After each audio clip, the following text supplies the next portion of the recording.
Free സോൺസിൽ distribution business ചെയ്യുന്ന കമ്പനീസിന് എന്തൊക്കെ activities ആണ് ക്വാളിഫയിങ് ആക്ടിവിറ്റീസ് ആയിട്ട് കൺസിഡർ ചെയ്യുന്നത്. അതിൽ ഒന്നാമത്തെ കേസ് ഹൈ സീ സെയിൽസ് അല്ലെങ്കിൽ തേർഡ് പോർട്ട് ഷിപ്മെന്റ്സ്. ഈ സിനാറിയോ എന്ന് പറയുന്നത് ഫ്രീ സോണിലുള്ള ഒരു company purchasing from China and selling it to company in India. ഇതിൽ ഗുഡ്സ് ഫ്രീ സോണിലേക്ക് വരുന്നില്ല, ഡയറക്ട്ലി ചൈനയിൽ നിന്ന് ഇന്ത്യയിലേക്കാണ് ഗുഡ്സ് ട്രാൻസ്ഫർ ചെയ്യുന്നത്. ഈ സിനാറിയോയിൽ ഈ ഒരു ആക്ടിവിറ്റി ഡെസിഗ്നേറ്റഡ് സോണിൽ ചെയ്യുന്ന ഡിസ്ട്രിബ്യൂഷൻ ബിസിനസ്സിന് ക്വാളിഫയിങ് ആക്ടിവിറ്റി ആയിട്ട് കൺസിഡർ ചെയ്യും.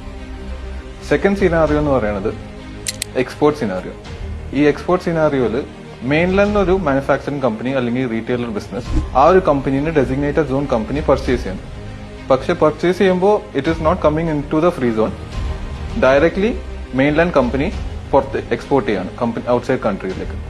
ഈ സിനാറിയോയിലും ആ ഒരു sale consider as a qualifying ആക്ടിവിറ്റിയാണ്. തേർഡ് കേസ് വരുന്നത് വിത്തിൻ മെയിൻലാൻഡ് സെയിൽ.